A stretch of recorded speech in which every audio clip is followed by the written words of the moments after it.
Hello, hello, hello, and welcome back to another episode of Omni X-Men. Got to make sure I'm saying the right titles here since I am streaming multiple times tonight and have multiple exciting titled shows. So we are here for the Omni X-Men. We're talking about issue 130 tonight, and we're getting close to the end of this amazing omnibus right here. So before we get into all the fun, first got to say hello to my co-host here, John. What's going on, man? Man, this is the definition of first world problems. Man, I can't remember what YouTube show I'm doing. I don't know if you saw right before I switched the background to the Black Science. Yeah, it's all happening. It's all happening. It's all deadly. It is. Yep. It's all good times. It's all good times. So welcome. You guys make sure to smash that thumbs up and subscribe to the channel if you are new. Of course, make sure you are subscribed to John's Comics with Kids as well. His information is in the description below. It is important. I mean, you could always unsubscribe to him later, but you should at least subscribe to him for now, since this next show is going to be over on his channel, and it's going to be a doozy, which we'll talk a little more details about towards the middle of the show here. But hey, before we get into all the fun, John, let's introduce our guest, who we finally have on the show. And this is his third time technically on my channel for other fun engagements. But this one particularly, he's always been in our chats. He's always supported us for the Omni X-Men show and other shows. And so I'm glad that we were able to reigning #1 point scorer on trivia for Omni X-Men writ large. He will not be bested over the next 2 episodes. It's not possible. Yep. He has absolutely championed trivia skills. He does. Yep. That is crazy. And of course, we are talking about our friend Ryan, aka Magic Lasso. What's going on, Ryan? Hey, thanks for having me. Caught between 2 birthdays. Yes. And I, first of all, would like to thank you on the night that there isn't a Diana Ross concert for me to attend, so I was free to join you to discuss a fantastic issue. Absolutely. And you like the song I put on for when I shared it in my Absolutely. You did a little Diana Ross. Now see, on my Instagram in the story, I chose Disco Inferno, but I chose the line "Burn Baby Burn," meaning John Byrne. Right. Burn Baby Burn. It's a great hashtag. And as promised, the dramatic debut of my new t-shirt. Hey, hold on, let me blow that up there. Check that out. Very cool. Primo. Amazing. Yep. First time wearing it. Your show. Love it. Love it. Thank you for having me on, though. I'm really excited. I've trolled this chat for so long. It feels a little odd not to be downstairs doing that, but I got some stuff to say tonight. So all right, good, great. Yeah, great. I'm sure that this is only fair to give the chat a chance to troll you. So I think it's only true. Fair. And hey, if you guys aren't following Ryan, make sure that you are. I put all his information in the description below as well. Ryan holds an awesome YouTube channel himself, putting out a lot of great content as well as stuff over on Instagram. So make sure you follow both of those links. Absolutely. And so yeah, before we get into all the fun, let's say a quick hello to the chat. I see we got 13 people hanging out with us, so we appreciate you guys. And of course, Ryan's in there first and foremost. Yes, we love you. Absolutely. We got Eric Azores Tiger in the house. What's going on, Eric? Good to see you. Be streaming with him in 2 hours on this channel as well later on. So shout out to you, Eric. We got Something Wong hanging out. Burn X-Men. Absolutely. We got Jason Claiming Comics. We'll have him on the stream later tonight as well. Good to see you, Jason. We got my man Alan Climbing Comics here. Climbing Comics. You guys are right next to each other. Alan was just a guest recently on our show, so appreciate you hanging out with us last episode on 129. So that was a lot of fun. We got Fuzzy Dunlop hanging out with us from Scotland. Good to see you, my friend. Appreciate you taking some time because it is early over there, I imagine. Let's see. We got my man Brandon Comics Kings. There he is. We missed you recently. I know there was he was in our chat and then he wasn't, and yeah, he had another show, I think. Always good to see you though. Comics for Thomas in the house. Hello, how are you, Thomas? Thanks for hanging out here. If you guys are new, make sure you subscribe to the channel. Always appreciate that. There he is, my man Anthony. He just spent an hour hanging out with me, John, and Morbius. So sorry appreciate about that. brother. So yeah, I'm surprised he hasn't unsubscribed to me yet. I appreciate you for sticking around. Same thing with Albert. He was also hanging out with us. Good to see you, Albert. I know he's a diehard fan of these omnibus. He owns these omnibus as well. So always appreciate you hanging out with us. Let's see. And we have Nigel Desired Comics in the house with us. As always, appreciate you, my friend. We have NX here as well. Good to see you. Said he made it. Stephanie, thanks so much. Appreciate you swinging by. We got Super Russ 9000 in the house. Haven't seen you in a while, Super Russ. Good to see you, my friend. Russ is on his push to 1K subscribers. He is nearing the end. So if people haven't heard of Russ, he's dropping a ton of content, and it is my duty to make sure that by his YouTube anniversary in August, he has reached his goal of reaching 1,000. So take the time, type in Super Russ 9000 and see what you find. Love it. Yeah. If anybody in the chat there has a wrench, I know Brandon Comics Teams, feel free to grab Super Russ's link and throw it in the chat there. Much love to you, Super Russ. Can't wait for you to get there, man. Albert saying, love the shirt. Heck yeah. Heck yeah. I got to know where you got it, actually. It was a gift. I know that if you just do a general search for Dazzler shirts, you can find this one. But Nice. but someone got it for me as a birthday present, and my birthday was at the end of April, and I said I am waiting until, because I knew I was doing the show for 1:30. And the funny thing is, as we talk backstage, we're doing 1:30, and this is the cover image of Dazzler from 1:30. But the trade dress, I'm still learning my StreamYard. The trade dress says 129. But three great ladies, right? You got your Dazzler, your Emma, and your Kitty between the two elements. Heck yeah. It is Pride Month on Omni X-Men, Kitty Pride Month. Yeah. I love it. Love it. I was gonna say that shirt I actually have seen on teespring.com. Nice. That's where I've gotten some of my other X-Men shirts from, different designers, but I feel like I've seen that one. Comic Journey in here. Yeah. I love this comment. I'll leave that there for a sec. I mean, if we're talking burn Claremont X-Men, it probably will come up. just sorry. Occasionally. Let's see. I think I got something Wong I said hello to. I think we're all caught up here. So nice. And thank you, Brandon, for dropping that link. Oh, there it is. Yes. Boom. Very good. Very good. So let's start with, I want to clarify again for anybody that's watching. I want to say this in the beginning, because especially anybody watching the replay, John and I have been pulling names and building up this raffle now for the entire show ever since we kicked this thing off. And so if you're not familiar with it, I just want to hold it up real quick. This is one of the things that you can win next episode. So, we're really just showing Ryan. I mean, let's be honest. Like, Ryan's going to win something next week. Well, that's certainly the truth of it. He's going to win something. Wouldn't that be odd if I didn't? No, it's guaranteed. It's guaranteed. Yep. But taxes, death, Ryan win? It's really what will Ryan win? Yeah. I know what he wants. He wants it all. If you guys are not already into this raffle, you just got to stick around and try to answer some questions that we will ask after we talk about today's issue. We will ask questions about last week's issue. So hope you guys are all caught up on your 129s and know the information there. So next, if you're new, if you're just watching this, I do recommend subscribing to John. It's going to be a special night. It's going to be an awesome night. I think we're going to stream a little more than an hour for that one. I think it might go over just a bit, but we're going to have a lot of fun doing it. So we will do some live. I have some giveaways that I'm going to do aside from the mystery box that John has and the book here that I have. So it'll just be a good time. So I just wanted to clarify that now that it's big, because it's our last episode for a little while. Nice. We are going to take a little break on the summertime and kind of reconvene after the summer at some point. So we'll have more information out about all that. So I just want to give people the heads up, because this is actually the last time it'll be on my channel, at least for the rest of the summer. And then, passing over to John. So if you guys are catching this right now, I just want to give everybody the heads up and, nice. Quick reminder. So, all right. So let's talk some X-Men here. We'll kick it off with, of course, just our initial thoughts. So I'll pass it over to you, John. What did you think about issue 130, and how would you grade it?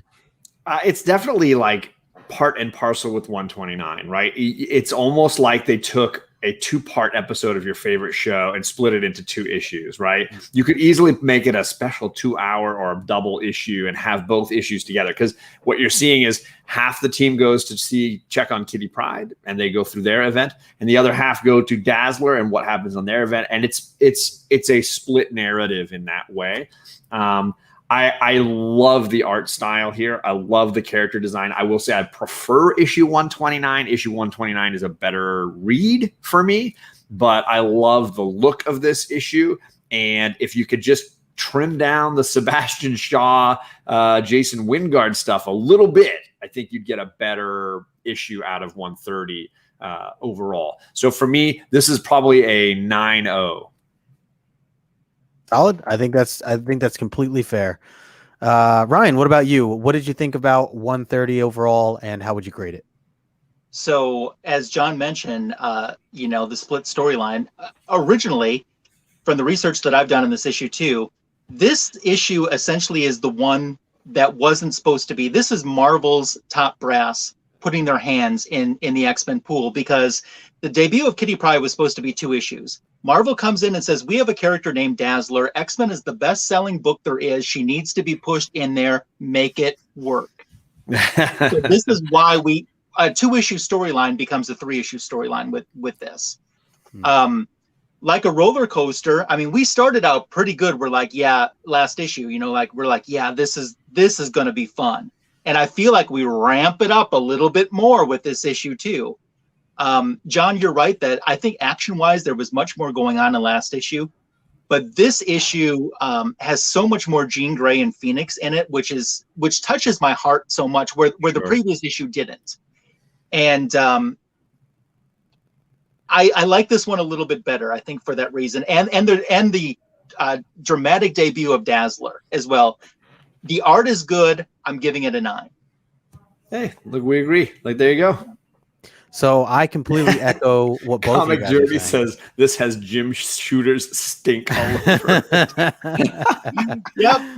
Oh, goodness. Hey, we also got Roy Kirk in the house as well, and Ruben Guzman hanging out with us. What's Good up, to see guys? you guys.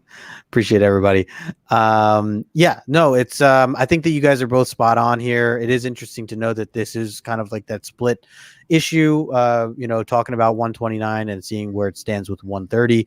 Obviously both very crucial to where we're going, as this is the kickoff to the Dark Phoenix saga. These 2 issues, 129 and 130. So, just plays a huge role. And I do think, again, it's hard to detach the issue from the saga, because when you think of the issue, you think of the saga, and you just, for me, I love the saga. So just, but I think that a 9-0 is very fair for this issue for all the reasons that you guys had mentioned. So I'll go with that as well. Let's bring up the slideshow and we'll dive in here. I always like talking about, I know we always like to break down a little bit of the actual cover itself. And I was lucky. Masterpiece. I'm just going to say, yep. I love this cover. Absolutely. This is definitely one of the more iconic ones, I feel like, for sure, especially of this era. And it's perfect with the fact that we are introducing a first appearance of a character. I'm always more of a fan of those books, if they can highlight whatever first appearance it is, have that person on the cover. So this is obviously a very focused one at that. So John, what are your initial thoughts on this cover? I just freaking love it. I mean, we joked how 129 was a great read with a bad cover, and it's almost like that swapped a little bit in some ways. I think this cover is phenomenal. I think you can tell, like we were saying earlier, that Jim Shooter wanted to introduce this character with a bang, and so the cover was how to sell it. I love the color and lighting work here. The light shining off of Cyclops' 6-pack and off of Phoenix and Nightcrawler, the light work all around is so good. And then Dazzler looking phenomenal in the center. And the best part for me is the freaking disco lights all the way around the X-Men title. They took, if you don't know, they took the yellow layer of the X-Men bold font and put yellow light bulbs like it's a marquee going all the way. It's just a great touch, subtle touch that you wouldn't maybe notice on first glance, but it's freaking great. The visuals on this cover are spot on. Yep. Absolutely. Ryan, what about you? Yeah, everything that John said. You know, I love the trade dress with the marquee lights. That is amazing. You don't see that so much, so it's unique and creative.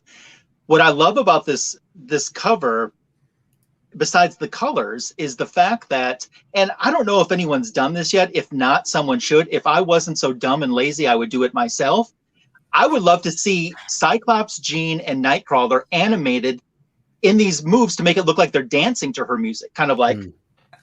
Just a little bit it of looks like you can do that with their poses. Right. I just think this is I mean, great. yeah, John Nightcrawler's doing a dab, isn't he? Yeah, he's kind of a. I was gonna say maybe that could be how Cyclops dances. You just don't know. Could be. You know, Jean's kind of doing the little push to the side, and right. Yeah. I love that. John Romita Jr. drew this cover, and Right? No credit often given to John Romita Jr. for this cover. Yeah. And many people think that Claremont and Byrne created Dazzler. They did not. John Romita Jr. and Tom DeFalco created Dazzler. Remember, once again, this is Marvel's shooter saying, make it work in this story. Yep. That's a good point. A very good point. Hey, I love the cover. As a matter of fact, yeah. there's one thing that I so regret that I didn't do. This image was available for licensing. Marvel had it as a license option for places that sell posters and stuff. And I was going to get a massive, I mean like bigger than poster size, canvas art of this. Oh, that would be amazing. You know, one of those that takes up the entire wall. Yeah. And I didn't, you know, it's expensive and you kind of reprioritize things. I didn't do it, and now the image isn't available anymore to license out. Man, there's got to be a way to do it, you know, on the side. Yeah. I love the cover though. I mean, I'm saying I would have that take up an entire wall. There you go. I like it that much. That would be cool. And I always look for that stuff, especially in the panels, you know, seeing certain beautiful panels where you want to have them be blown up to be a poster of some sort. You're right. This would be perfect for something like that down here. Hopefully someone in the chat knows a guy who knows a guy who knows a guy, and maybe they can make that happen. Yeah, if somebody's dad is like a comic book artist and could really make a masterpiece of this. Oh, wait. What? I was gonna say, I'm sorry. I was partially starting to read Brandon's comment as you started to explain that. I'm like, yeah, because someone's dad. Oh, yeah. Hey, look at this though. Brandon saying that JR is going to be on his channel on July 21st. That's incredible. Will you tell him I love that Dazzler?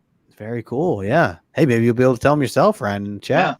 Yeah. Very cool stuff, Brandon. I had no idea. That's really cool. So yeah, I mean, you guys nailed it. I think you know, this obviously this is a standout type of cover. As I always mention, you know, I asked myself, would this be a cover that would stand out to me if I was walking by the shelf the day that came out? And I absolutely would be all over this thing, especially knowing that was a character that we never seen before, and just wondering who the heck is this Dazzler person? And yeah, just a beautiful cover.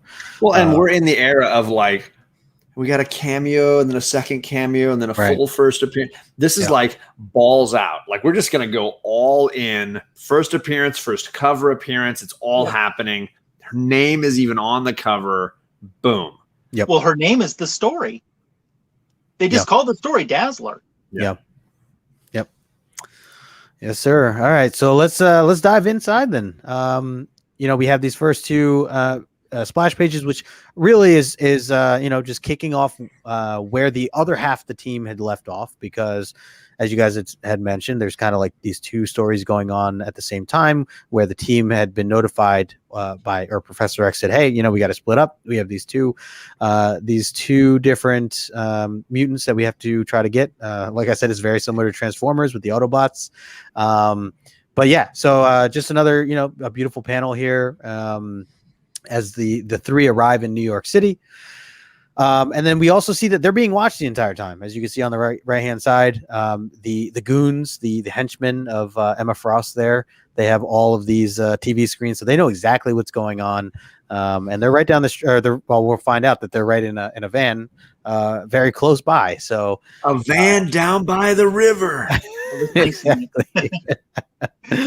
Any initial thoughts on this kind of opener as we get, you know, revealed, you know, seeing that they're being watched and whatnot? feels very episodic to me. You know, like I said, it's like these episodes. You know, these books are written as if almost they're TV episodes. You know, now the team is split up. Let's see what's happening with the other side. Yep. And it has that feel. I love the fact that the Hellfire Club is like, we're not playing. We know who you are. We're going to deal with you. We know what we're going to deal with. And I love it. And I mean, I think we've said it a million times, but the burn splash page that is right after the cover is always a banger. The line work is always amazing. The detail work in the background, even the like amazing cursive Dazzler font that they're using for the title of the issue, all is just on point. Yeah, absolutely. Agreed. And nobody ever notices the weird van that's just parked out front that's got like lights coming out of it. And there's like 7 monitors going. all these satellite dishes sticking out. Nobody's noticing anyway. Right. Well, and here's I don't know if I actually got the image of the van or if we see that a little later, but this is essentially where they agree at the top left there. You can see that they're having Nightcrawler go climb up the wall side and have them stick around so that he can watch in case anybody's coming, and if they need to call back to anybody, he's near the car, while the other two, Jean and Cyclops, are going to go do some exploring. You can see Cyclops there pointing at the doorway as they're having what looks to be a model or artist, walking through the door. But of course, it's kind of like this like crap hole in the beginning. You see these rigid stairs, and you're kind of wondering like, where are we? And then of course it's this big party going on upstairs. Well, to Comic Journey's point, like disco was dead in the early 80s. So, in that way, this club is clearly a sign of that. We even have off-brand Joker and Harley in blue, like getting toasted and kind of playing around there. I'm glad you mentioned that, John, because that is Joker. John Byrne has confirmed that is Joker in that club. Oh, yeah. And John Byrne, confirmed it. He did not ask the colorist to do it, but he was hoping she would pick up on the cues and did not. He wanted all their faces lit white and their hair lit green. But he has said that is Joker. I mean, you might remember back when Superman and Lois were walking around Rockefeller Center in X-Men. Yep. Now we've got Joker. Wow. And of course, Joker's going to be in some seedy underground nightclub scene, you know? Yep. My man, New York Perry. City. Yeah, we got Perry in the house here. What's up, Perry? And we also have Gore Vidal in the house, saying like the film American Gigolo, which also came out in the 1980s. This X-Men issue was a farewell song in the 70s. Yep, Dazzler comes. Comics were a good chronicle of the early 80s. So there you go. Zen Multiverse is here. Oh, my mutant brother. What's going on, Zen? Good to see you, my friend. Thanks for hanging out with us. We got Beta Ray Jim in the house as well. Love that Joker. That's a good Jack Nicholson reference there. Nice. Good to see you. I mean, you can look and see, and we've been noting all along how Marvel writers and creators appear in these issues, and like Ryan is saying, seeing DC characters in cameo kind of pop in. So you look at that page and you're like, yeah, of course, in the X-Men universe, where's Joker going to be except at a disco getting toasted with his lady? Right. It does look like old lady Harley, not necessarily Punchline or the current models he's banging. Right. I'm interested if that still goes on today, where writers will kind of have this thing drawn in hopes that it, that the colorist or the artist, pick up on kind of, that hint, or if they're just straightforward and saying like, hey, I want to sneak this in there, or this DC character or whatever. I wonder if we really see that much anymore. I can't really think of an example, but not so much. I mean, obviously, I think that was a big push for crossover in that Image comic. Oh yeah. Donny Cates. Yeah. I love the Jean Grey close up here on the bottom right too. It's some beautiful artwork, beautiful panel. I think it's also the first appearance of the Watch Cerebro. Oh yeah. Oh, Scott's there doing that. He's doing the like Inspector Gadget, early James Bond watch gizmo, and he's like, hey, I got a Cerebro in my watch now. It's not just a calculator. Yeah. He's like, what time is it? Time to find a new mutant. Oh god, they gotta put that could be a meme right there. We could take that out. Yeah, no, I totally forgot to add that into the towards the end there, but that is correct. This new gadget that we see here, right? Which is very cool. Oh, there's the van. So the you rent it. If you guys see this outside your house, I would certainly call the police or have someone inspect it, because or hey, be excited to roll over to the Hellfire Club and get stripped down naked and get some lingerie going. If you're down, yes, if you're down for that, then let the truck continue doing what it's doing. If you like men with big mutton chops, this might be your jam. Well, we've seen a lot of mystery trucks, and I was wondering if this truck at some point was going to have the flange sound effect or flang. Yeah, I wasn't sure if that was coming or not. But be ready for anything. Yes, right. You never know. So this is kind of the henchmen reporting back to the Hellfire Club as we get a little closer to seeing the people that were in shadows here, including Sebastian Shaw.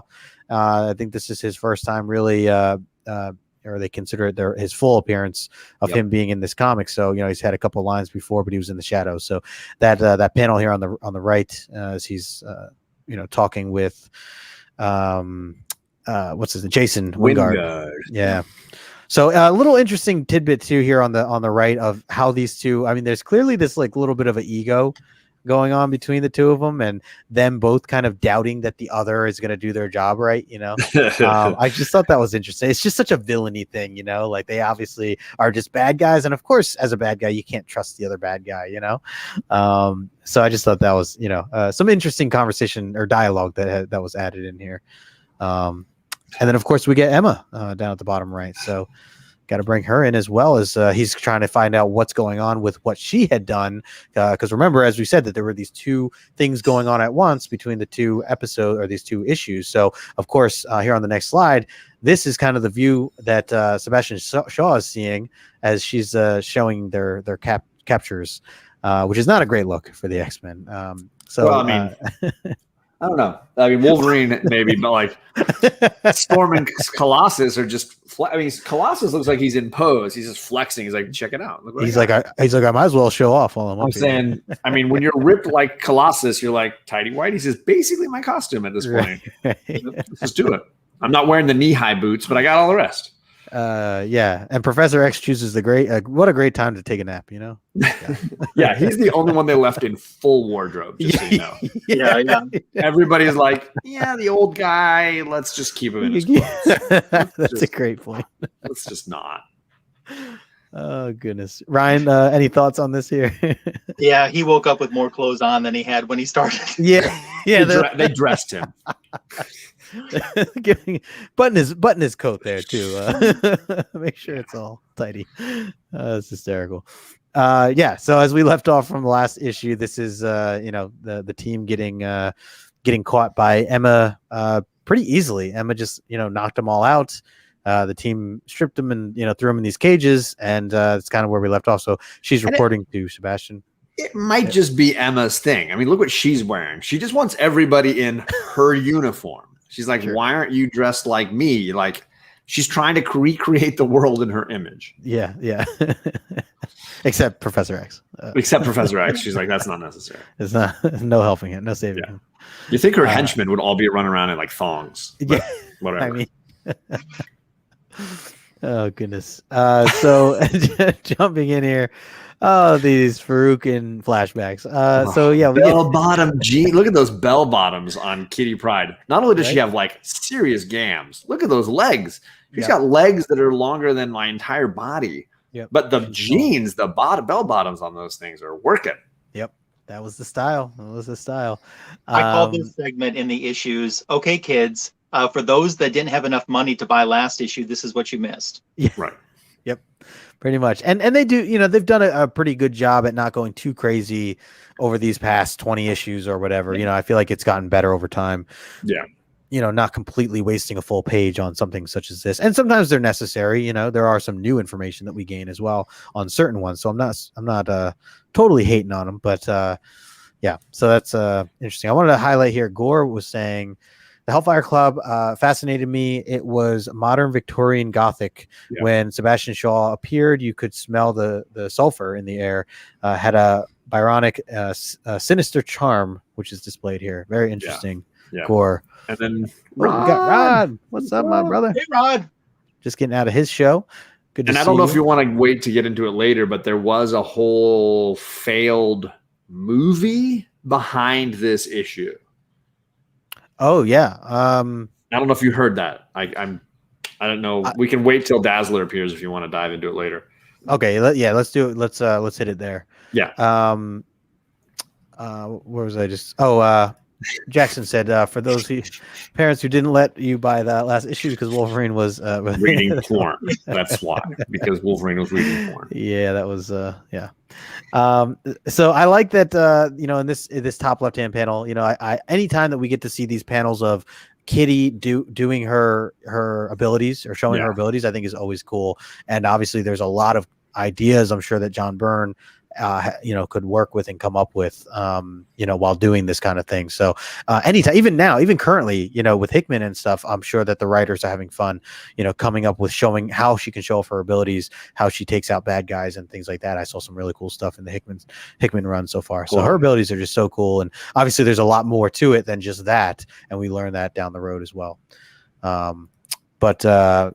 Moving on here, so Kitty Pryde is trying to sneak over to the cage of Storm. And if you guys are wondering why Storm is like dazed and knocked out, well, these cages have this, essentially thing that's taming their mind and their abilities. So that's why they haven't been able to break out of those cages. But unfortunately, Kitty Pryde was just not sneaky enough as she got caught. And, it's hard to catch Kitty Pryde. Let's just be honest. Yeah, you might spot her, right? See, but catching Kitty Pryde, that's true. That's a very tricky true. move. And of course, this trend. So the henchmen at the top, they catch her trying to pass along the or looks to be like a thing to kind of pick herself out of there. I love the dive. I was just talking about showing off her abilities. So love that dive on the bottom right hand corner.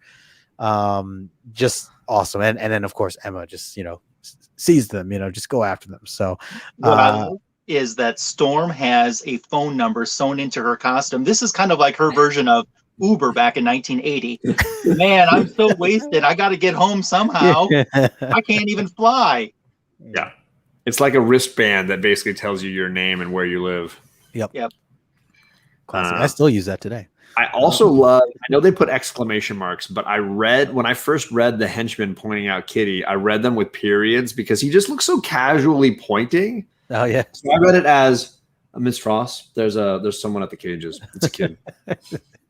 He's just like he's so chill. He looks so chill about it. There's no panic. He's very static. And he's But would pointing. you say something to Emma Frost knowing that if it's the wrong thing to say to her, or if she didn't want you speaking at that time, she could just take care of business? I mean, that's why I wanted it to be with a period, not an exclamation mark, where he's just like, just so you know, like FYI, there's somebody right there. Like he doesn't even get his sentence finished. He's just like, just over like that way. There's somebody. Excuse me. Yeah. It's like silence. Yeah, exactly. You don't talk unless you're spoken to. I mean, that's kind of what she looks like there, with the way she's pointing her finger. Right. Very, very scary, very intimidating. But yeah, so great point, John, that she is really not tough to catch. It'd be very impressive to catch Kitty Pryde because it's tough. Her diving through there. So we get a little flashback here. I had to keep your GIF in to some degree. I'm not the GIF guy, but I was like, I'm not going to throw this one away. Simon Cowell, always the original douchebag. Exactly. I don't know if I missed, or I think this just jumps into this because I don't know if I missed a panel here. No, it jumps straight from her pointing to that Okay. shot you've got at top there of Jean. Okay, yeah. So, 1 minute she is at the bar, and the next minute she gets a quick bump in with Jason Wingard, who taps her on the shoulder, and next thing you know, boom, she's about to get married in like the early 1500s or whatever that is. And of course, the what do you call it? The priest up front is Sebastian Shaw, who's also in this flashback. John, you mentioned a little bit about like these scenes and these flashbacks. Like, what are your thoughts on these? I struggle with them, and I think that when they overdo them, it bogs down the issue and slows. It comes to a screeching halt anytime these kind of things, and it's true of any story when they pull these moves. Yep. On top of which, there's nobody reading these issues. It's like, you know what this issue needs? It needs more Jason Wingard. We need more of that guy, and nobody's doing that, right? So it's kind of like every time this mutton chop guy shows up, we're just like, God damn it, can we get back to the X-Men? Yeah. And so it's a slow burn. It's a really slow burn. And so, yeah, I struggle with it. And it works less for me in this issue than in previous ones. Now, you want to know why I like this flashback in this issue more than any of the other ones? Because I think that Jason Wingard is at his peak of being ballsy. I mean, not only is he taking her mind back now, he's going to be in the club with her, kissing her when she comes out of it. And that's pretty ballsy. Yeah. And I also think it's interesting too. Just a few days ago, within the last week, on John Byrne's website, on his message board, they are discussing Jason Wingard. And John Byrne has been chiming in about some behind the scenes things about Jason Wingard. First of all, they knew that Jason Wingard was going to be somebody else. They didn't know who when they brought him in. They just knew he was not going to be Jason Wingard. And John Byrne is taking credit for being the one to say, and I'm sure I can spoil this since this book is from 1980, right? That he is Mastermind. Yeah. And apparently he's saying that Chris Claremont didn't know who Mastermind was. So, and that, he's taking the credit for this being Mastermind. I love the tie back on that, to such an early X-Men villain, which I'm sure you'll talk about in later omnibus issues. But as for this flashback, I just love it because he's so gutsy. Scott is there. He's not even doing this from another location. He's doing it to her right there. Yeah. Yeah. I want to highlight a couple things here too. Roy Kirk saying it looked rushed to have them married at this point. Brandon just clarifying for us that Dazzler is in his top 5 women, so hands off John. I'm sorry to both Brandon and Ryan. Does not make my. I don't even know if she'd make my top 10. Might eke into that 9 or 10 spot, but there's a lot of amazing ex-women. So yeah, you're safe, buddy. You're safe.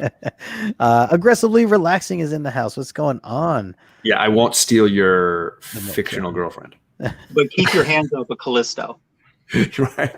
As long as I get Storm, or at least as long as Storm will have me. Yeah, we'll just keep rolling. We got my man Hood Rat Comics in the house. Ian, good to see you from the Team Nerd Herd. And we got Comic Head 84. What is going on? Kenny. Kenny. Thanks for stopping by, Kenny. Good stuff. All right. So yeah, I'm with you guys. I'm more with John in that I feel like I was getting a little drowned out with this storyline, and I know that we get a lot more of that in future issues as we get, See, what I'm wondering is, we had a good period of time several issues back with where Jean went to Scotland. And apparently, I think, if I'm remembering right, they say that's where she first met Jason Wingard. Yes. I actually think that there's an untold story there. Yeah. And, for the fact of, okay, it seems fast that they got married now. He could have been courting her very intently. Right. Off camera, off issue for us. Because she was missing from the run for a good while. Yeah. Her storyline was kind of truncated, and we were following the X-Men from Antarctica to Japan to Canada. And yeah. Yep. Absolutely. So let's see, jumping in here, this was a really cool panel, and we talked a little bit about having posters and whatnot. I think this would be pretty badass as she's making it rain here, as you can see. But yeah, so he's basically trying to trick her into sealing the deal and marrying and introducing now the Black Queen. And I love that look on her face, just that clearly this like evil badass essentially, right? So, John, last week you were talking about these costumes that Emma was wearing, and obviously with the White Queen too, and we even touched on a little bit tonight. So there is an old British TV show called Avengers, and Avengers, I don't mean Avengers yes, like, no, okay, I know exactly. So if you guys don't know, yeah, you need to check out. They made a horrible movie version, but yes, the original TV series Avengers is with Emma Peel and Emma Peel. But you need to check out an episode called "A Touch of Brimstone" because Emma Peel is essentially wearing this outfit. Oh my god! Now I really get it. That episode, they even have a Hellfire Club in that episode. One of the characters' last name is Wingard. Oh wow! And so that's that hilarious. episode was heavily influenced into this storyline. That's funny. I haven't watched the episode, but I saw the still pictures of Emma Peel, and it literally is that outfit. It would be the right era as well, as far as pop culture, just like we've referenced things like Star Trek and whatever. Like this is clearly in the realm of pop culture of the time. Yeah. It's a great series. Very kitschy, fun, late 70s, early 80s series. I haven't heard of it. That's interesting. The remake had Uma Thurman and Ralph Fiennes, I think. It was not good. Late 90s, I think. It was a late 90s. Like they were trying to make a whole franchise around relaunching the Avengers, and it was just awful. Horrible. Because it was kitschy and of a time. And you can't recreate kitsch. It just doesn't work. It's of a time, you know? We got Old Wolf Tony in the house. What's going on, brother? I have some Jameson. That's what I'm drinking. I just finished some Woodford Reserve, so I'm not reloading because I got to work tomorrow. We got Brother Joe in the house who says Justin Fable pulled me in to the gala, and what is the Hellfire Club? Man, you're in. Blame Fable, bro. Good to see you, Brother Joe. We got TJ Slab Dragon in the house as well. Hey, I told TJ. John about this about a year ago. Chris said it was the inspiration. There we go. We also did I say hi to NX? If I didn't, what's going on, NX? That's right, Stephanie. We got 23 people in here, by the way. Chet is here now. Oh, there he is. Chet, you are the man. Up the gym. Client bugging me. He goes, he got a 9.6 stand, and standing Chris, silver ink, beautiful. Yep, dang. I bet it was. Very cool. So let's see. We'll keep this moving here. This was just nasty, you know. It's awkward. Very awkward. And then of course you got, Cyclops here is just like, what the hell's going on? He doesn't even notice. He's like looking, he's like, I'm just gonna whatever. There's a lady dancing over here. Yeah, he's just like Cyclops is like, is Colleen in this club? Yeah.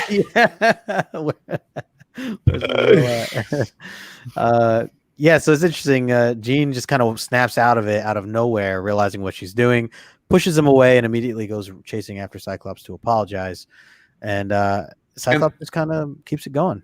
And the worst, creepiest, most awkward part about the whole thing is Sebastian Shaw creeping in the background of that first panel, just like, yes, kiss her. Yeah. Kiss her. It's like, what the heck? Can you imagine if the priest at your wedding looked at you that way when you kissed the bride? You're like, what the heck? Why are you skeezing on me, man? Give me a break. You adding that voiceover just even made it more over the top. It's like Mr. Burns, right? Eggs. Yeah. I'm never gonna unsee that now. Let's see. So as he's moving on, because now you can see the person is introducing the next person to come up on the stage, and that's where we get this beautiful artwork, and we get to finally meet Dazzler. And I love the background and just how it's all focused right on her. You need the hype button right there. That's what the button that I always insist on doing myself instead of the button. Dazzler, I hardly know her. This was awesome. What did you guys think of this? I'm like, give it to me. It's 11 pages into this story before we see her. I'm like, I'm ready for it. I think she makes a very splashy debut. She certainly, I would think if, obviously I don't remember back to my first time reading this book, but more than likely I probably knew who Dazzler was and bought 130 as a back issue. I'm pretty sure about that. But it was Polaris is going to be very upset with you, Brandon. I'm just going to say. I just thought it was fictional girlfriend. Sorry. I just thought it was good. I was into it. Yeah. It felt like a concert. Yeah. Yep. Absolutely. And like I said, I mean, just with the background and everything, I just love the vibes and how this panel was just so well done. And obviously, it also ties into the cover, which is always nice to kind of have those make sense. Yeah. So I always look for that. I mean, this reminds me of the Austin Powers. Those are tight pants, baby. How do you get into those? Like that outfit, I have no clue how you put it on. Like there's no like on. I can't figure out how you get into that outfit. There's no. I mean, it's got to unclip at the back of the neck. I don't know, but she's got so much hair. She's like a whole other person in hair, and then the collar. That 70s collar is enormous and amazing. And then you get the diamond shoes. She's got like those crazy diamond boots going on there. The whole thing is phenomenal. And then she's like I feel like she looks like somebody walking my dad's puppy. Because the leash is like wrapped all around her. Like, come on, you're a professional. You know how to hold the mic and not get caught in the cord. What are you doing? You got the cord they didn't wrapped all around you. They didn't have the cableless microphones yet. Cordless mics. So I'm curious about two things from you guys and the chat as well. Yeah. Number one, and I do know the answer to this, but I'm curious what you have to say about it first. I'll let you know. Do you look at her face and say that is a mask or that's eye makeup? So I actually kind of crossed my mind that it was eye makeup. Yeah, me too. It is eye makeup. Okay. But I could see how it could get mistaken for a mask. Oh, totally. Yeah. Totally. And the second thing that I want to ask, what is missing from her costume in this entire issue? Because something is something that Dazzler is known for is missing in this issue, but makes an appearance in the next issue. Brandon. No. Brandon can't get into clubs. Sure. Brandon says our wedding ring. Burn. I don't know. What is it? You guys, she don't have her roller skates on. Oh, that's hilarious. We got the but diamond the roller boots. skates will make an appearance in the next issue. It's Roller Girl. I checked all 9 panels that she was in, and the ones that showed her feet, no skates. No, she's got the platform heel. Yep. But apparently her skates were always magnetic, that she could just stick to the bottom of her shoe and go. There you go. Maybe that was one of her powers. We didn't. Oh, look, Chet says roller skate. There it is. Yep. I knew Chet would know. And Tony. TJ. Good stuff. All right, so then we get a flashback over to the other side of things where Kitty was trying to get a hold of the rest of the X-Men to warn them what's going on, and so the car is ringing, the phone in the car is ringing, and Nightcrawler here just answering. I do like how he like hops down and is trying to grab the phone quickly. You get that cool upside down shot on the right hand corner there. And yeah, he has to deal with one of the bots here who is designed to defeat Nightcrawler, as we learned from last issue, that they all have these special abilities that they're built to, essentially stop or destroy, a specific X-Men. So I thought that was, But cool. What's great about that? Yep. Without putting that in our face or even saying it, we know because that weapon that takes down Nightcrawler is the same one that was used in the Danger Room. We know the Hellfire Club has access, has access to all that stuff. So they went, oh, that works to take him down. We need to build one. Yep. Except that they were too lazy to put it all in one robot. They just had to make individualized. Yeah, you do just don't let them switch on you. Don't let them switch. You're gonna be hosed if they swap. Imagine like being the guy who just didn't pay attention to who his person was he had to fight, and they're like, "Oh crap, am I taking Nightcrawler? Am I taking Cyclops? Who am I supposed to take?" Is it the one with metal on the outside or the one with metal on the inside? Somebody tell me which metal guy I'm going after. Yeah, read the manual, damn it. Yeah, Emma's there. Emma's just like, you better all have read your manuals, right? Come on, people. So we get the phone call. She's able to kind of warn Nightcrawler before it's too late. So, jumping back from there, the attack continues though, because as Dazzler just starts with her concert, and as you can see, people are loving it. At the top there, we get 2 more goons splashing down through the glass window up there. I think that's a really cool panel as well on the left. her, just seeing them crash down above her. Yeah, from that angle, I thought it was really cool. But they're not really ready for her. But they had planned for the other suits, as we can see. Gore Vidal says, "Oh no, not Xanadu memories." Xanadu. So this is and then from there, Dazzler's able to kind of help them.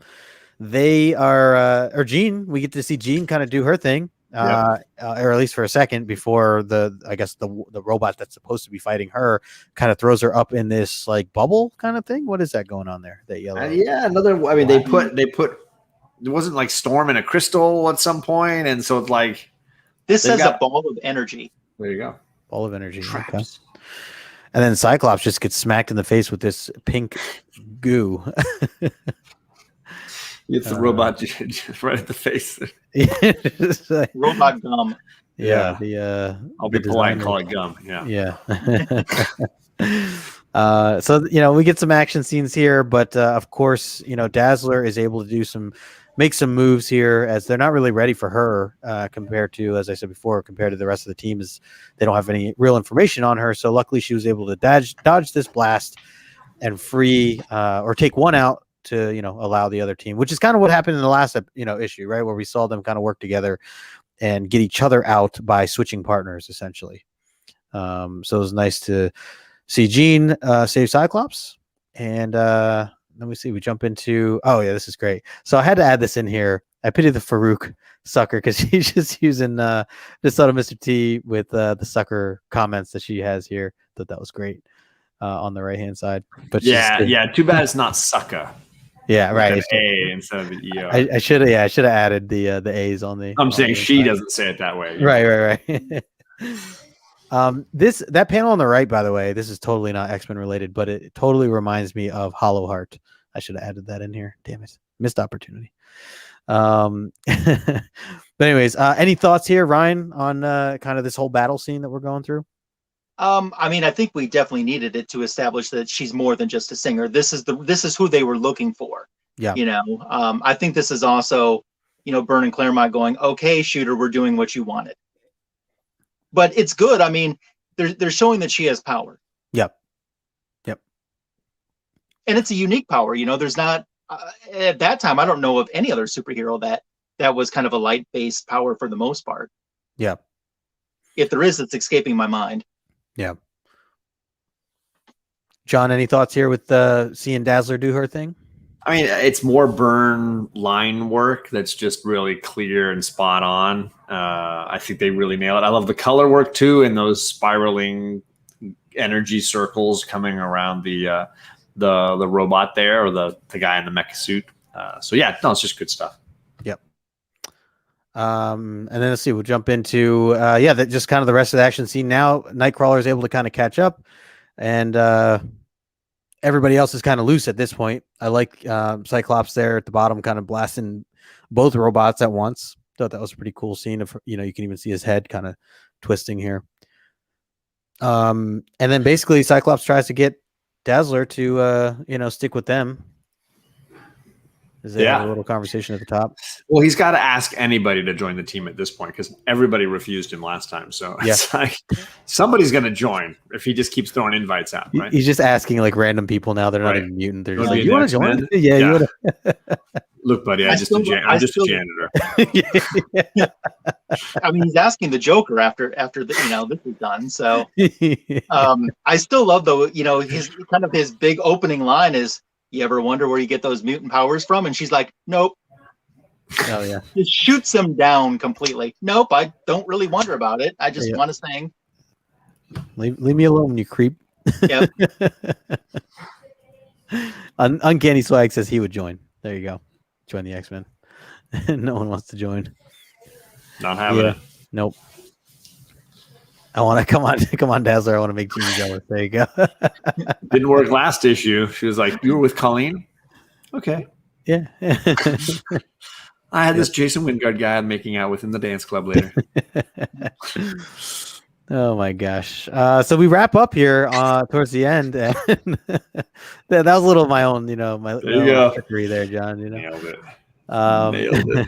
So I know, Lasso, this was one of the panels here, the center one of him lighting up the cigarette that you mentioned you want to talk a little bit about. Yeah, this is the second time that we've seen that silhouette, and as you look, the silhouette does not match Jason Wingard. Obviously, we know that that's Mastermind. We saw that, I think, was at 125 the first time that we saw it. So there is, and I can't remember who it was. It might have been Claremont, but it was someone that they went back and forth with a lot about doing that gimmick, because they thought it gave it away. Yeah. And they really didn't want it, because that is Mastermind Shadow. And they thought, we've just ruined it. We've given it away who he is. No one's, they're not going to be surprised. But they said after they did it, none of the fans that they ever interacted with had ever caught it. Now, later on in the letters column, we would see some people who said, oh, I saw it as soon as I bought the issue. But they were glad that they did it in the long run after all. Yeah. But it was they went back and forth for a long, long time about the two instances where that silhouette panels were. Interesting. Bringing the heat here tonight, Ryan. Yeah, love the info. Yeah, well, carrying the show like always. Yeah, man. I got a lot of stuff to say. Most of it's true.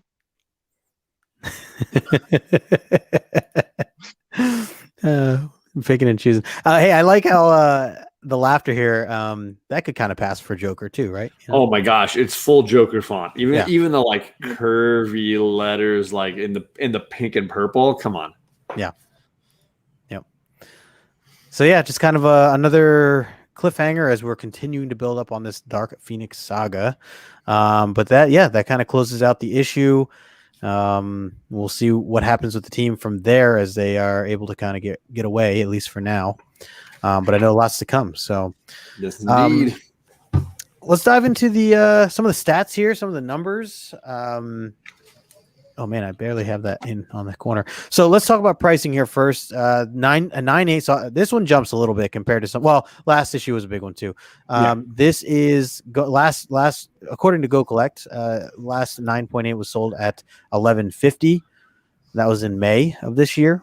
And then we have below that the 9.6 goes for or went for $3.50 on average from the last purchase being in May as well. So that's a times 5 multiplier, basically. Yeah, it's close. Yeah, that's bonkers. Yeah. So it's definitely a good jump. And then 9.4 is 220, 9.2 is 180. It gets a little more affordable, as you keep going. So, hey, there is a 9.9 out there. Yes, Chet. What are you doing? Yeah, get Chet on it. I have it.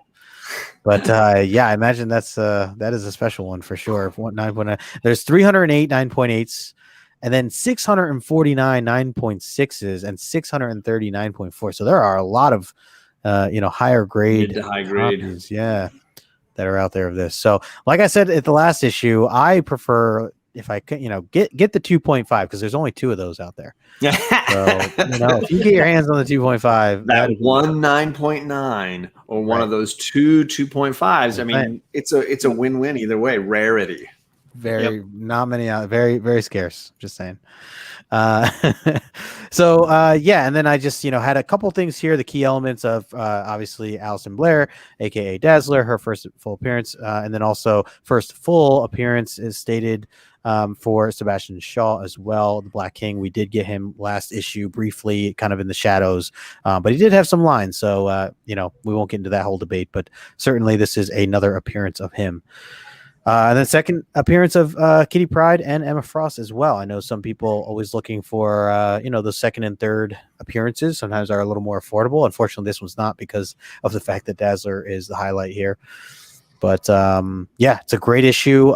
So one other thing to kind of go into as a side element to this is a slide that that Ryan had sent me some information that I know he wants to talk a little bit about. So Ryan, I'm going to pass this over to you if you want to talk a little bit about the evolution of Dazzler here. So Dazzler is one of those characters that everyone, when they discuss her, say she was outdated before she even made her debut because of the disco scene and stuff. But this was a character that was in development hell for years. They had been working on this. What Dazzler was supposed to be was a 3-part project: a comic book, a record album, and some type of TV or movie. Yeah. So essentially what happened was Jim Shooter wrote a script for Casablanca Records, and it was going to be an animated movie. And Casablanca was going to have their celebrities, their roster of artists like Kiss, Donna Summer, Cher, David Lander, and Michael McKean, who played Lenny and Squiggy on Laverne and Shirley. They were going to do the voices for this animated movie based on Dazzler. What? And so Jim Shooter wrote the script. Casablanca loved it so much, they said, this needs to be a feature film. So let's do that. And then that also changed. What you're seeing there is a John Romita sketch. He envisioned Dazzler to be like Grace Jones. And that was his take on it. And when this got changed into a movie, she had to be made after Bo Derek. Because they got Bo Derek interested in this film. Her husband, John Derek, was going to direct it. And as a matter of fact, there is a People magazine cover with Bo Derek and John Derek on the cover, and John Derek is holding a stack of Marvel comic books with, I think, a She-Hulk #1 on top. Why he doesn't have that in a bag and a board, I have no idea. But I digress. So they were going to make this movie, and Bo Derek was going to do albums to tie into this movie. She was going to be the voice of Dazzler. Well, disco was already, people were saying disco was dead at this time, so that didn't play into it. When John Derek got attached, he had such a bad reputation of people not wanting to work with him that investors pulled out, and that's what killed the film and the album. Wow. Damn. So Dazzler would go on. She would have 4 appearances. These 2 issues of X-Men, this one and the next one. She has an amazing Spider-Man appearance and a Fantastic Four appearance where Johnny Storm is coming down the club to check her out and maybe hook up a little bit. And then I think she's in Contest of Champions as well. So she had those appearances, a maximum of 7 appearances before she got her own title. The Dazzler comic book is the first comic book that was sold exclusively to comic book stores. You could not buy it on the newsstand. First issue sold extremely well. And as a matter of fact, Jim Shooter's script, toned down a lot, is what envisions the first and second issue of Dazzler. And it has guest stars galore. So, and another thing that still people aren't even aware of, if you own a Dazzler #1, a lot of, it's not a rare instance, but it does have a printing error in it. As a matter of fact, I almost think it's more rare to find the versions that don't have the printing error. But pages 24 and 25, if those are printed in black and white, that is the printing error variant of Dazzler #1. I have never found a copy of it that didn't have a printing error. But it's kind of like that Secret Wars. It's kind of like the Secret Wars 1 with the blue Galactus, right? Oh yeah, the different color. Yeah. So essentially, that's kind of the history of this character. And I want to say, like, the other Hellfire Club surrounding characters were also, like Sebastian Shaw was designed to look like Robert Shaw, the actor from Jaws, and a lot of these characters were designed. They were trying to sell a movie, which is that Jim Shooter touch, and why this issue feels a little bit disconnected in some ways. They were trying to sell this movie, and they were creating characters that looked like popular actors of the day. There's a Donald Sutherland clone. And, there was definitely some pieces designed to look like certain like actors because they wanted to be able to sell it as a product. Ryan, you're getting a lot of love in the chat, just so you know. I thought I was gonna have to do this whole movie breakdown, but boom, Ryan's got it. The Jason King TV series was also an inspiration, according to John Byrne a couple days ago on Jason Wingard. So, but yeah, you're right. This was supposed to be a much bigger project. And if it hadn't, because you got to remember, this took years upon years of meetings. And Casablanca, you know what they said? when they pitched this idea and was talking to Marvel, they said, we need a singer, and her she's going to be called Dazzler, and her power is going to be, get this, when she sings, it makes people tell the truth. Oh, wow. And Tom DeFalco said, what are you talking about? And they said, oh, do you have a better idea? And he said, well, if her name's Dazzler, she has to have something to do with lights, I would think, you know, sparkle or light or something. And they said, oh, well, we never really thought about that. We just named her. We didn't really think about what it meant. Yeah.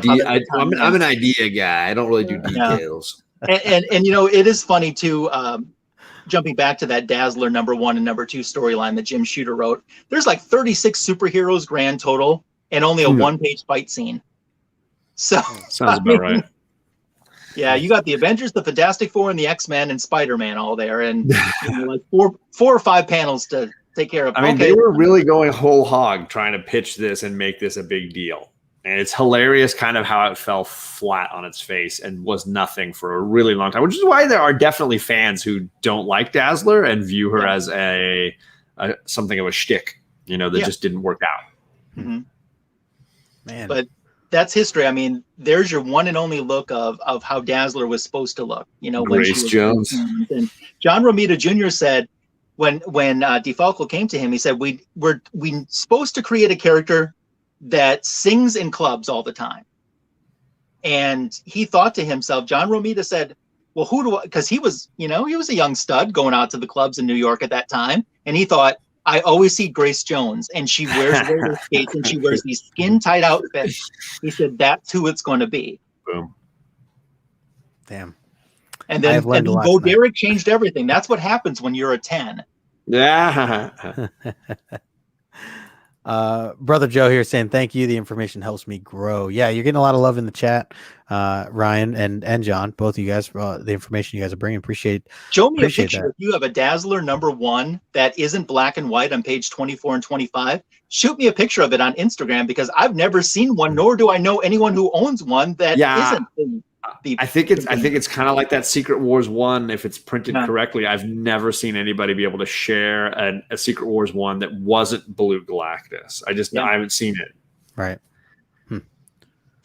So there's a little backstory for you. I mean, we almost had Kiss in this. We almost had Lenny and Squiggy in this. We almost had Cher in this.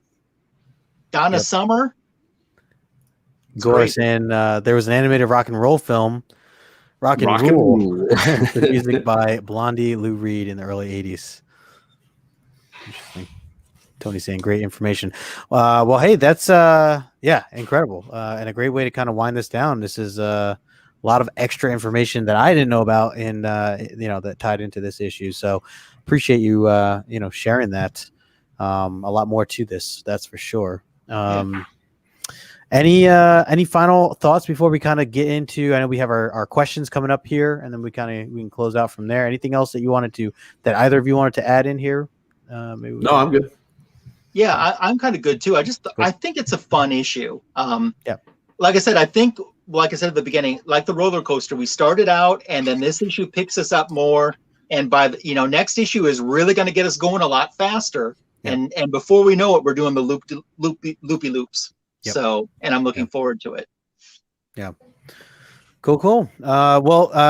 Thank you guys for hanging. We still have 14 people hanging with us. Don't go away yet. We are going to do the questions now for your opportunity to get yourself in the raffle for this bad boy, or collect a few more points for John's mystery box.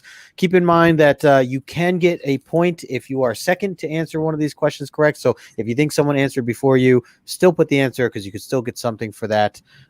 So these next 4 questions we're going to ask, we're just looking for some answers. So, and of course, we do look for a comedy answer. I should always add that in there as well. So with these 4 questions, feel free to add in something funny, something sarcastic, something. And if we're doing more giveaways next week, besides just the big 3 we've been announcing, I'm thinking of setting up a randomizer with anybody who has ever gotten points listed. So every single person who's ever gotten points would be on there. We could randomize that list a few times and play. And that way it's not about how many points, it's anybody who got on the list at some point. Yeah, that's cool. That could be fun for some later giveaways. So that just allows you, because nobody's going to catch Ryan. Nobody's going to catch Ryan. Right. The guy has run the board, right? Right. He is Magic Johnson Lakers. So we're just going to walk away from that. Sorry, and, not sorry. And have some. No, you should not be sorry. You should be impressed. And just have fun with tonight's trivia, because this is the last trivia for this contest. Yes. And then next week's trivia is going to be a little different. That's right. That's right. And chat makes a great point here. Lasso in the can't answer seat. You're in the can't answer seat. So yeah, I've already answered. Yeah. Yeah. Backstage, he was like naming the answers to all the rattling off. Before we get live. All right. So John, let's kick it over to you first. What's your first question? We had the return of a segment that used to be pretty much a regular on this show from the beginning, the return of the douchebag award. And I just want to know who won. It was a much sought after honor that has not been part of the show in a while. And issue 129 had a roaring return to form. So, yeah, this is good. This is one that you really had to make sure to watch our episode, not necessarily just know the issue per se.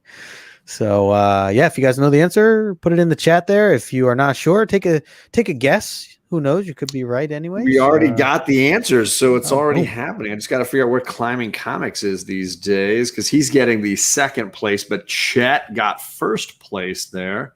I got to be honest, John. I don't know what Proof X is. I don't know. That's a drink. The alcohol content. Drink. I don't know that I see Climbing Comics on here anywhere. Maybe he just doesn't answer the questions. Oh, I like the Jackson Roy Kirk's answer myself. Climbing, I'm going to put you on here for at least the bonus point. Steve Trevor. Let's see here. Steve Trevor. Steve Trevor. There you go. Always a douche.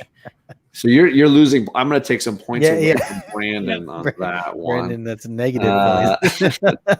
Jackson Roy Kirk, I'll give you a comedy bonus point for Steve Trevor and throw it over to Justin. All right. So that was Chet for the first one. Let me just add. Yes, Chet got the raffle ticket. All right. My first question is,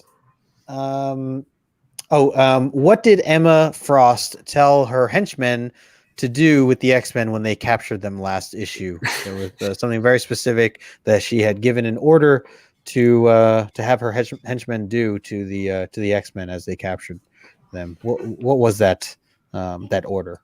What did Emma Frost have them do? And remember, we are looking for the correct answer, but we're also looking for some comedy answers. So feel free to get creative if you have some thoughts there, if you don't know the correct answer.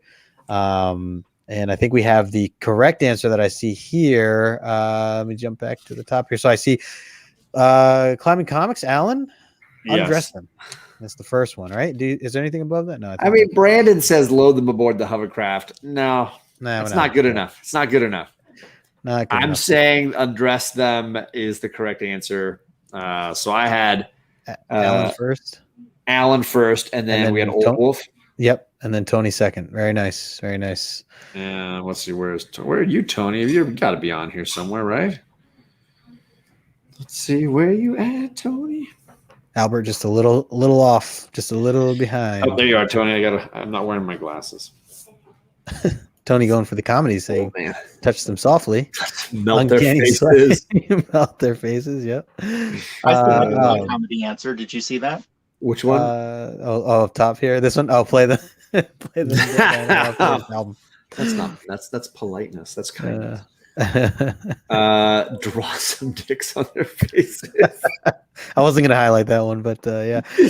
Roy Kirk saying take their Supreme tickets. Oh my gosh.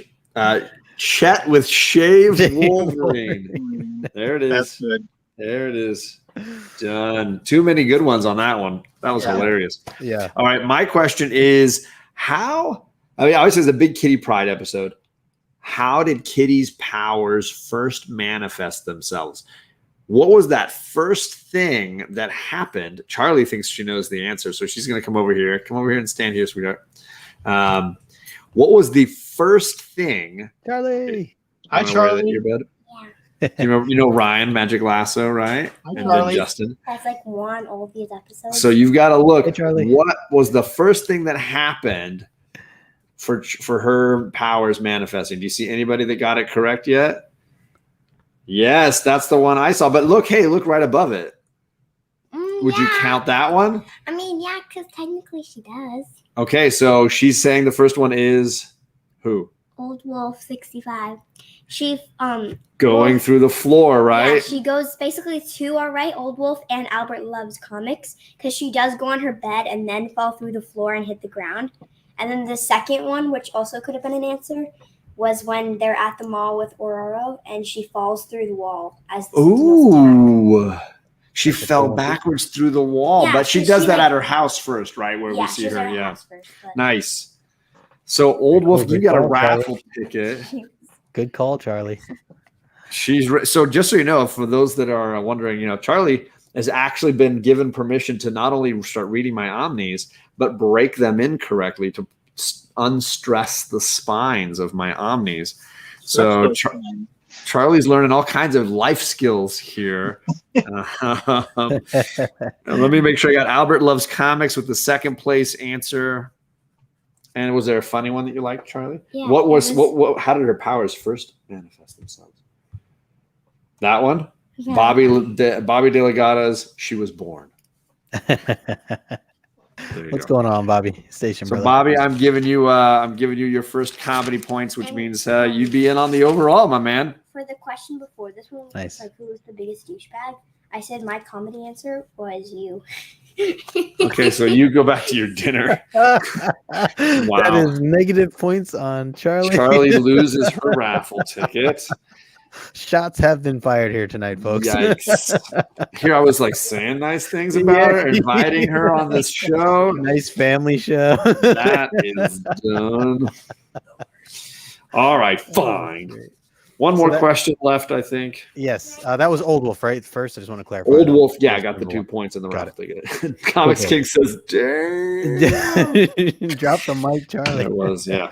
All right. Last question here that I'm looking for. It's a statement. I'm looking for 2 answers here.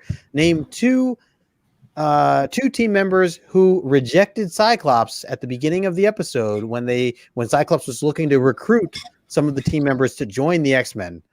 And he's asking them, "You sure you don't want to join us? You don't want to be with us? You don't want to be on the X-Men team?" He was turned down several times. We were just looking for 2 of the, I think, 4 correct answers. So you have a pretty good shot here. If you could just name 2, then you are in, like Flynn. So let's see. Yeah, I think we already got it. Already got some. I'd say Chet. Chet first. Yeah. Yeah. Havoc, Polaris, and then Alan followed. And we are looking for comedy, so feel free to throw in some comedy. We have Diana Ross and Diana Prince. I mean, look at all the people that are correct. Like, yes, all of these people did in fact pass. Yeah. Romantically or just join the team? I mean, they were both playing the field pretty strong. Cyclops and Jean over the last. I like Albert's answer too. Harley and Joker. Yeah, that's going to solid. Yeah. Thelma and Louise. Chat, I already gave you the raffle ticket and 2 points. I'm not giving you another one. Duping you, go girl. Oh my gosh. I think I'm going to go Jackson Roy Kirk with his right. Diana Ross and the Supremes. Because you know what? How perfectly to end points overall for this run and our visit with Ryan, then with a Diana Ross and the Supremes joke. Absolutely. Nailed it all around. Well, good stuff, guys. I know we're running a little late here, 10:20, but appreciate everybody hanging out. We got 17 people. Make sure you hit that thumbs up. Subscribe to both John and Ryan if you haven't already. I am going to pass it over to you real quick, Ryan. I know you wanted to mention a little something coming up, so we'll give you the floor here. Awesome. So this is the first time I'm talking about it. I have a giveaway coming to my contest very soon. And one of the 12 prizes, and 12 prizes are all going to one person. One of those prizes is this X-Men 143. Merry Christmas.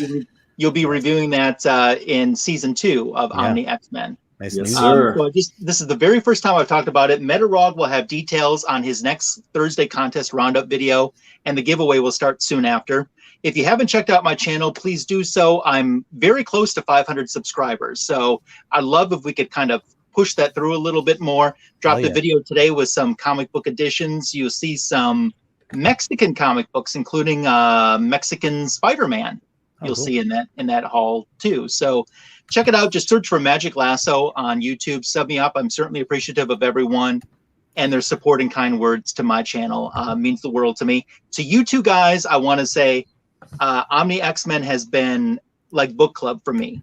I mean, this is what I look forward to every week, and I get so much enjoyment and entertainment out of this show, and I thank you for that, and I thank you for having me on as a guest, and I certainly am excited if I get invited back for next season.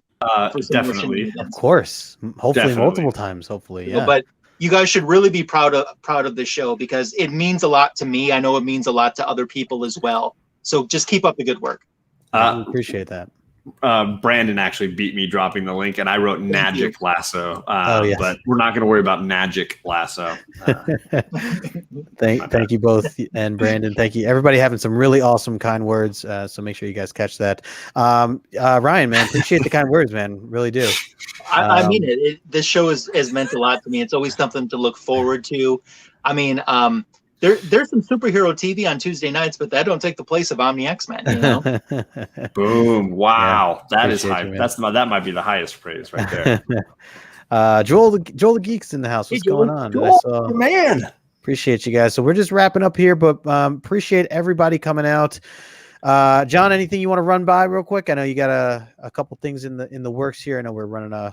This is my lighter week. Last week I was wall to wall shows. This week I was on tonight. I was off last night. I'm skipping the Comic Core Wednesday, so you're welcome for that. But I will be dropping my edited video on Thursday.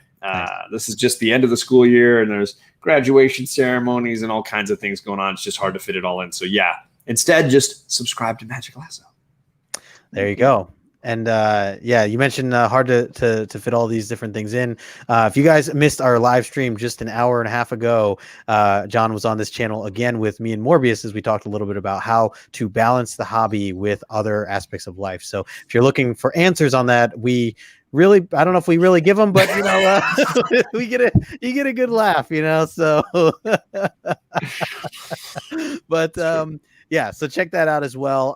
And then of course, Tag Team Thursday. I'm actually not going to be part of the Tag Team Thursday crew this week, but I'll be catching up with you guys the following week. I'll actually be taking a little time off myself. So, but yeah, otherwise, I'm actually going to be live again in a half hour. So if you guys are around, if you have nothing to do, if you want to talk some Black Science from Image Comics, Rick Remender, swing by for that because I'll have a crew with me here, and we're going to just keep this thing going until Yeah, we didn't even talk about the idea of sleep and how to balance sleep, right? Who sleeps, What if I show up and want to talk about the Black Dazzler?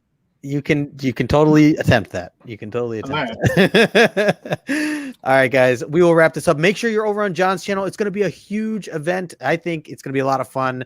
If you guys have been with us this entire time, this whole season we've been doing, this is one you don't want to miss. So make sure you are subbed to John. Make sure you go check him out, and we'll be back next week to break down 131, our last episode of the season, over on his channel. So make sure you sub him and Ryan up. Until next time, we will talk to you guys